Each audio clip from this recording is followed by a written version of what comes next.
बिस्मिल्लाहिर्रहमानिर्रहीम। अक्सर सवाल किया जाता है कि हमारी दुआएं कबूल नहीं होती। हम नमाज भी पढ़ते हैं, हम कुरान भी पढ़ते हैं, हम दीगर ज़िक्र व अज़कार भी करते हैं, लेकिन हमारी दुआएं कबूल नहीं होती।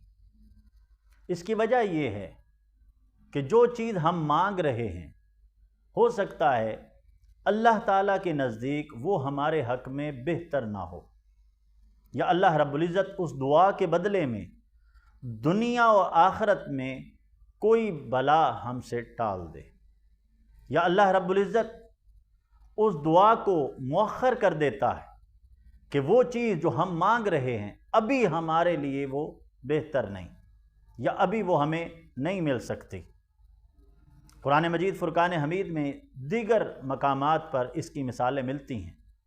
हज़रत आदम अलैहिस्सलाम की दुआ अल्लाह रब्बुल इज़्ज़त ने 300 साल के बाद कबूल फरमाई। हज़रत इब्राहीम अलैहिस्सलाम ने जब आका अलैहिस्सलाम को मांगा तो वो 2000 साल के बाद वो दुआ पूरी हुई।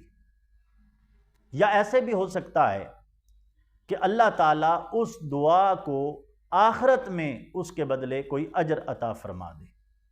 ये तभी मुमकिन है जब हम अल्लाह रब्बुल इज़्ज़त से दुआ मांगते रहें, शिकवा शिकायत ना करें, गिले शिकवे ना करें, मुसलसल अल्लाह रब्बुल इज़्ज़त की बारगाह में मांगते रहें, तो अल्लाह रब्बुल इज़्ज़त हमारी दुआओं को कबूल ज़रूर फरमाएगा। हज़रत इब्राहीम बिन अदहम रज़ियल्लाहु ताला अन्हु इसको बड़े खूबसूरत अंदाज से यूँ बयान फरमाते हैं कि अल्लाह ताला फरमाता है, उदऊनी अस्तजिब लकुम, तुम दुआ करो मैं तुम्हारी दुआ को कबूल फरमाऊँगा। फिर सवाल आता है कि हम तो दुआ करते हैं, हमारी दुआ कबूल नहीं होती।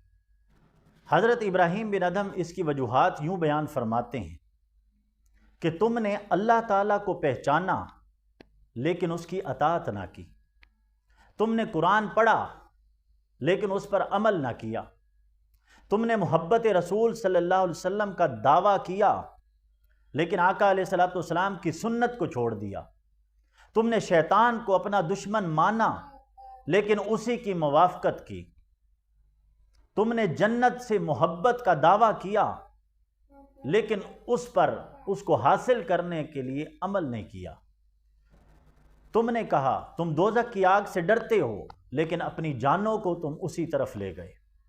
तो फिर फरमाते हैं कि तुम्हारी दुआएं इसलिए कबूल नहीं होती।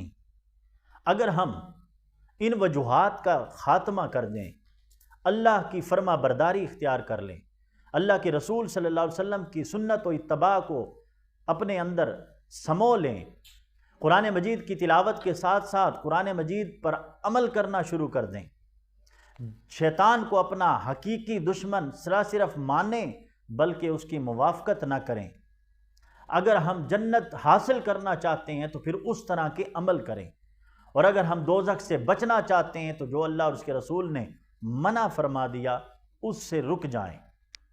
अगर हम ये काम कर लें तो अल्लाह ताला यकीनन हमारी दुआओं को कबूल फरमाएगा। अल्लाह रब्बुल इज़्ज़त से दुआ है, अल्लाह रब्बुल इज़्ज़त हमें अमल करने की तौफ़ीक़ अता फरमाए। वस्सलाम।